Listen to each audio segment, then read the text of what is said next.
कार्यालय में अपनी सीट पर बैठकर फाइलों को उलट पलट रहे थे। उनका कार्यालय ग्रामीण क्षेत्र में था, जहां जाने के लिए कच्ची सड़कों से होकर जाना पड़ता था। अरे इतना ही नहीं, कार्यालय के आसपास में जंगली पौधों की अधिकता थी। कहीं कहीं तो ये जंगली पौधे इतने सघन थे कि एक घने जंगल के रूप में दिखते थे। कार्यालय के मुख्य दरवाजे को छोड़ दे तो बाकी हिस्से पूरी तरह से घास फूस आदि से ढके लगते थे। कार्यालय के कमरों की खिड़कियों आदि पर लंबे लंबे घास फूसों का साम्राज्य था। दिन में भी कार्यालय में एक हल्का अंधकार पसरा रहता था, जिससे ऐसा लगता था कि यह कार्यालय हरी भरी वादियों में शांत मन से बैठा हुआ किसी गहरे चिंतन में डूबा हुआ हो। क्योंकि इस कार्यालय में कुल कर्मचारियों की संख्या मात्र 5 ही थी, जिसमें से एक रामखेलावन थे, जो चपरासी के रूप में यहाँ अपनी सेवा दे रहे थे। रामखेलावन ही वह व्यक्ति थे जिनके कार्य व्यवहार से यह शांत कार्यालय कभी कभी होकर उठता था और कर्मचारियों की हंसी ठिठोली से जाग उठता था। रामखेलावन जी पास के ही एक गांव के रहने वाले थे और प्रतिदिन कोई न कोई असहज घटना कार्यालय के बाकी 4 कर्मचारियों को सुनाया करते थे। वे विशेषकर जब भी कार्यालय में प्रवेश करते तो सबसे पहले रमेसर बाबू के कमरे में जाते और राम राम कहने के साथ ही शुरू हो जाते कि बाबू कल तो गांव में गजब हो गया था। रमदेया को जंगल में चुड़ैल ने पकड़ लिया था तो मनोहर का सामना एक भयानक भूत से हो गया था।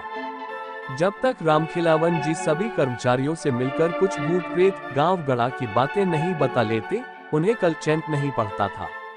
कोई कर्मचारी रामखेलावन की बातों को सहजता से सुनता तो कोई केवल हाहू करके उस ओर कान नहीं देता और उन्हें स्टोव जलाकर चाय बनाने के लिए कह देता या पानी की ही मांग करके उनसे बचने की कोशिश करता। पर रामखेलावन की बातों को रमेसर बाबू बहुत ही सजगता से सुनते और पूरा ध्यान देते हुए बीच बीच में हाहू करने के साथ कुछ सवाल भी पूछते। एक दिन की बात है, रामखेलावन जी कार्यालय थोड़ा जल्दी ही पहुंच गए और सीधे रमेसर बाबू के कमरे में घुस गए। पर उस समय रमेसर बाबू अपनी कुर्सी पर नहीं थे, शायद वे अभी कार्यालय पहुंचे ही नहीं थे। रामखेलावन थोड़ा डरे सहमे लग रहे थे और बार बार अपने माथे पर आ रहे पसीने को गमछे से पोंछ रहे थे। वे ज्यों ही कमरे से बाहर निकले त्यों ही कार्यालय के प्रांगण में उन्होंने रमेसर बाबू को अपनी साइकिल को खड़े करते हुए देखा। वे दौड़कर रमेसर बाबू के पास पहुंच गए और बिना जेरमी किए ही हकलाकर घबराकर बोले, बाबू बाबू, कल रात को तो गजब हो गया। मेरा पूरा परिवार आफत में आ गया है। समझ में नहीं आ रहा है कि क्या करूं। रमेसर बाबू ने उन्हें अपने कमरे की ओर चलने का इशारा करते हुए आगे आगे तेज कदमों से अपने कार्यालय कक्ष में प्रवेश किए। फिर एक कुर्सी पर रामखेलावन जी को बैठने का इशारा करते हुए अपने झोले को वहीं मेज पर रखकर एक गिलास में पानी लेकर कक्ष के बाहर आकर हाथ धोए। उसके बाद कमरे में लगे हनुमान जी की फोटो को अगरबत्ती दिखाने के बाद अपनी कुर्सी पर बैठते हुए रामखेलावन जी से बोले, रामखेलावन जी अब अपनी बात पूरी विस्तार से बताए। उनकी अनुमति मिलते ही रामखेलावन जी कहना शुरू किए, बाबू कल मैं जब शाम को घर पर पहुंचा तो पता चला कि मेरी बहू कुछ लकड़ी आदि की व्यवस्था करने जंगल की ओर गई थी और वहीं उसे किसी चुड़ैल ने धर लिया था। वह इधर उधर जंगल में भटक रही थी, तभी कुछ गांव के ही गाय बकरी के चरवाहों की नजर उस पर पड़ी। वे लोग स्थिति को भांप गए और मेरी बहू को पकड़कर घर पर छोड़ गए। फिर गांव के ही सोखा बाबा ने झाड़ फूंक की, उसके बाद उस चुड़ैल से छुटकारा मिला। पर आज सुबह फिर से उस पर चुड़ैल हावी हो गई है। सुबह से ही सोखा बाबा उसे उतारने में लगे हैं, पर वह छोड़कर जाने का नाम ही नहीं ले रही है। समझ में नहीं आ रहा है कि क्या करूं। रामखेलावन की बातों को सुनकर रमेसर बाबू थोड़े गंभीर हुए और अचानक पता नहीं क्या सूझा कि हंसने लगे। रमेसर बाबू की यह हालत देखकर रामखेलावन जी तो और भी हक्के बक्के हो गए। उन्हें समझ में नहीं आया कि आखिर इनको क्या हो गया, कहीं इन पर भी तो किसी भूत प्रेत का साया नहीं पड़ गया। अभी रामखेलावन जी यही सब सोच रहे थे, तभी रमेसर बाबू अपनी कुर्सी पर से उठे और बिना कुछ बोले रामखेलावन को अपने पीछे आने का इशारा करते हुए कमरे से बाहर निकल गए। कमरे से बाहर निकलकर रमेसर बाबू पास की ही एक झाड़ी से कुछ पत्तों को तोड़ा और मन ही मन कुछ मंत्र बुदबुदाए। फिर रामखेलावन को उन पत्तों को देते हुए बोले कि आप इसे पीसकर अपनी बहू को पिला दें और अपने घर पर ही रुके। मैं कार्यालय में कुछ जरूरी कामकाज निपटाकर अभी 1-2 घंटे में आपके घर पर पहुंचता हूं। रामखेलावन जी बिना कुछ बोले केवल सिर हिलाए और उन पत्तों को लेकर घर की ओर बढ़े।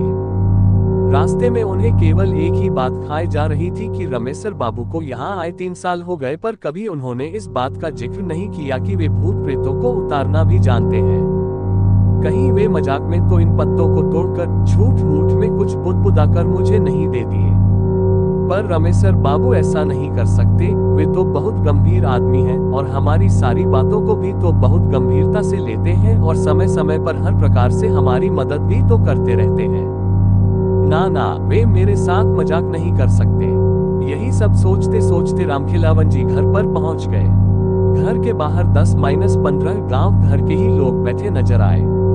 एक खटिया पर सोखा बाबा भी बैठकर लोगों से कुछ बातचीत कर रहे थे। रामखिलावन जी को देखते ही सोखा बाबा बोल पड़े, रामखिलावन, ये चुड़ैल तो बहुत ढीठ है, रात को छोड़ तो दी थी पर सुबह फिर से आ गई। 2-3 घंटे मैंने कोशिश किया पर छोड़कर जाने का नाम ही नहीं ले रही है, अभी भी आंगन में नाच कूद रही है। मेरे मंत्रों का अब तो उस पर कुछ असर भी नहीं हो रहा है, यहाँ तक कि मेरा भी मजाक उड़ा दिया।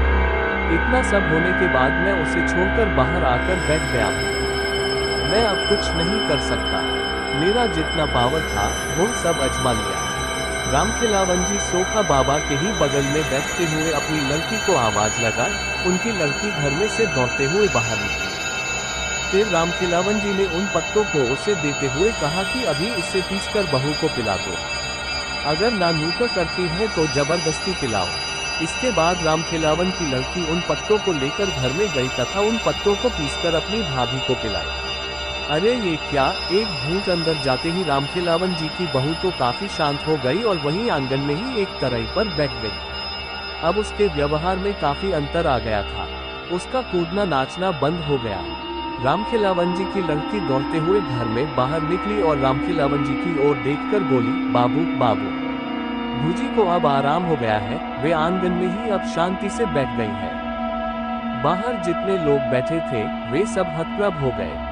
आखिर जो चुड़ैल इतने बड़े सोखा से बस में नहीं आए, वह 2-4 पत्तों को पिलाने से कैसे बस में आ सकती है? आखिर वे कैसे पत्ते थे?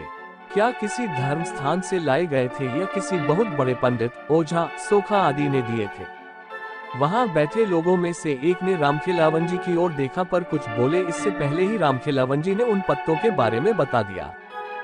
सभी लोग बिन देखे उस रमेसर बाबू के प्रति नतमस्तक हो गए। सोखा बाबा ने कहा कि वास्तव में आपके रमेसर बाबू तो बहुत पहुंचे निकले। जिस चुड़ैल को बस में करने के लिए मैंने सारे के सारे हथकंडे अपना लिए, उसे उनके मंत्रित 2-4 पत्तों ने बस में कर लिया। फिर तो रामखिलावन जी थोड़ा तन कर बैठ गए और लगे रमेसर बाबू का गुणगान करने। अभी वे लोग आपस में बात कर ही रहे थे तभी रमेसर बाबू की साइकिल वहां रुकी। रमेसर बाबू को देखते ही रामखिलावन जी दौड़कर रमेसर बाबू के हाथ से साइकिल लेकर खुद ही खड़ी करते हुए बोले, रमेसर बाबू, आपके पत्तों ने तो कमाल कर दिया। अब बहू काफी अच्छी है और शांति से आंगन में बैठी है। रमेसर बाबू के इतना कहते ही वहां बैठे सभी लोग खड़े हो गए और रमेसर बाबू की जेरमी करने लगे। रमेसर बाबू सबका अभिवादन स्वीकार करते हुए उन लोगों के बीच ही एक खाट पर बैठ गए। फिर रमेसर बाबू ने रामखिलावन जी की बहू को घर में बाहर बुलवाया। वह काफी शांत थी पर रमेसर बाबू को लगा कि अभी भी वह चुड़ैल यहीं है और पत्ते का असर खत्म होते ही फिर से इसे जकड़ लेगी। रमेसर बाबू ने रामखिलावन जी की बहू को अपने पास बैठने का इशारा करते हुए कुछ मंत्र बुदबुदाने लगे। अरे ये क्या, रामखिलावन जी की बहू घबराकर बोल उठी, मुझे छोड़ दीजिए, मैं जा रही हूँ, मैं अब कभी भी इसे नहीं पकड़ूंगी। मुझे जाने दीजिए, मुझे जाने दीजिए, मैं जल रही हूँ, मुझे छोड़ दीजिए। उस चुड़ैल को इस तरह गिड़गिड़ाते हुए देखकर रामखिलावन जी की काफी हिम्मत बढ़ गई। वे बोल पड़े, रमेसर बाबू, इसे छोड़िएगा मत, इसे जलाकर भस्म कर दीजिए। पर वह चुड़ैल रामखिलावन जी की ओर ध्यान न देते हुए रमेसर बाबू की ओर दयनीय स्थिति में देखते हुए अपने प्राणों की भीख मांगती रही। रमेसर बाबू काफी गंभीर लग रहे थे। वे रामखिलावन जी की बहू की ओर गुस्से से देखते हुए बोले कि तुम कौन हो और इसे क्यों पकड़ी? इस पर वह चुड़ैल गिड़गिड़ाते हुए बोली कि मैं पास के ही जंगल में रहती हूँ, मैं बंजारा परिवार से हूँ। एक बार हमारे परिवार ने इसी जंगल के बाहर अपना टेंट लगाया था। शाम के समय मैं लकड़ी लेने जंगल में प्रवेश की। मुझे पता नहीं चला कि कब मैं घने जंगल में पहुंच गई और रास्ता भी भटक गई। तब तक रात भी होने लगी थी। जंगल में पूरा अंधेरा पसरना शुरू हो गया था। मैं थोड़ी डर गई थी पर हिम्मत नहीं खोई थी। अचानक मेरे दिमाग में एक विचार आया। मैंने सोचा कि रात के इस अंधेरे में अब रास्ता खोजना ठीक नहीं, कहीं किसी जंगली जानवर की शिकार न हो जाऊं। इसलिए मैंने हिम्मत करके वहीं एक मोटे जंगली पेड़ पर चढ़कर बैठ गई। मैंने सोचा कि सुबह होते ही मेरे परिवार के लोग जरूर मुझे खोजने आएंगे और अगर नहीं भी आए तो मैं दिन में अपना रास्ता खोज लूंगी। पर वह रात शायद मेरे जीवन की समाप्ति के लिए ही आई थी। मैं जिस पेड़ पर चढ़कर बैठी थी उसी पर एक प्रेत का डेरा था। आधी रात तक तो सब कुछ एकदम ठीक ठाक था, पर उसके बाद अचानक वह प्रेत कहीं से उस पेड़ पर आ बैठा। उसके आते ही जैसे पूरे जंगल में भयंकर तूफान आ गया हो। अनेकों पेड़ों की डालियां तेज हवा से डरावने रूप से हिलने लगी थी। मुझे देखते ही वह जोरदार ढंग से अट्टहास किया और मुझे कोई पेटनी ही समझकर बोला कि तुम्हें पता नहीं कि यह मेरा निवास है। मैं कुछ जरूरी काम से जंगल से बाहर किया गया, तूने मेरे बसेरे पर कब्जा कर लिया, मैं तुझे छोड़ूंगा नहीं। इतना कहकर वह मेरी तरफ झपटा। अत्यधिक डर से तो मेरी चीख निकल गई। मैं बहुत तेज चिल्लाई कि मैं कोई पेटनी नहीं, मैं इंसान हूँ इंसान। मेरी बातों को सुनकर तो वह और जोर से अट्टहास करने लगा और बोला कि मुझे एक संगिनी चाहिए। तुझे अगर सही सलामत रहना है तो मुझसे विवाह करना होगा, मरता क्या न करता। मैंने सोचा कि अब इस समय बस एक ही रास्ता है कि इसकी बातों को मान लिया जाए और दिन उगने के बाद यहाँ से खिसक लिया जाएगा। मैंने उसके हाँ में हाँ मिलाते हुए अपनी सहमति दे दी। मुझे क्या पता था कि यह सहमति मुझ पर बहुत भारी पड़ेगी। इतना कहने के बाद रामखेलावन की बहू पर सवार वह चुड़ैल फूट फूट कर रोने लगी। रमेशर बाबू थोड़े भावुक हो गए और उसके प्रति थोड़ी नरमी दिखाते हुए पानी भरा लोटा उसको पीने के लिए दे दिया। 2-4 घूंट पानी पीने के बाद उसने फिर से कहना शुरू किया। मेरी सहमति देने के बाद वह प्रेत पता नहीं कहाँ गायब हो गया। उसके गायब होते ही मैंने थोड़ी चैन की सांस ली, पर यह क्या अभी 10-15 मिनट भी नहीं बीते होंगे कि उस जंगल में जैसे भूचाल आ गया हो, एक बहुत बड़ा तूफान आ गया हो। कितने पेड़ों की पता नहीं कितनी डालियां टूटकर धरती पर पड़ गईं। कम से कम सैकड़ों भूत प्रेत वहां उपस्थिति हो गए थे। चारों तरफ चीख पुकार मचा हुआ था। कुछ डरावनी अट्टहास कर रहे थे तो कुछ इस डाली से उस डाली पर कूद फांद रहे थे, तो कुछ डाली बजाकर नाच रहे थे। मुझे तो कुछ समझ में नहीं आ रहा था कि यह सब क्या हो रहा है।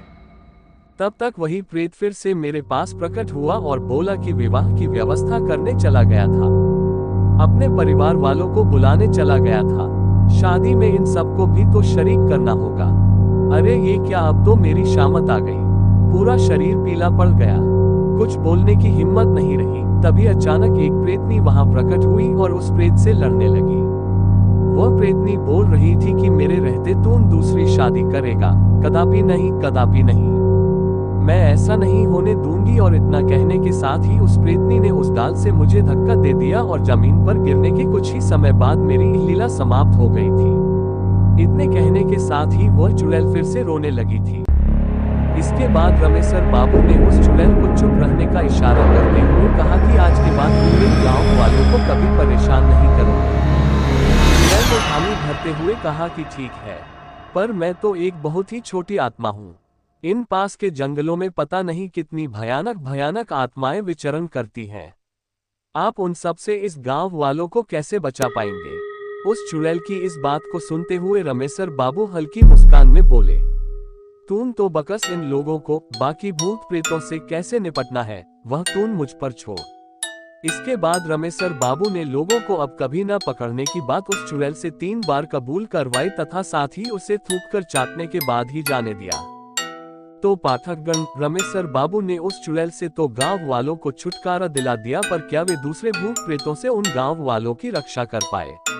राज को राज ही रहने दिया जाए। खैर, आप लोग बताएं कि यह बहुत ही काल्पनिक कहानी आप लोगों को कैसी लगी। जय बजरंग बली।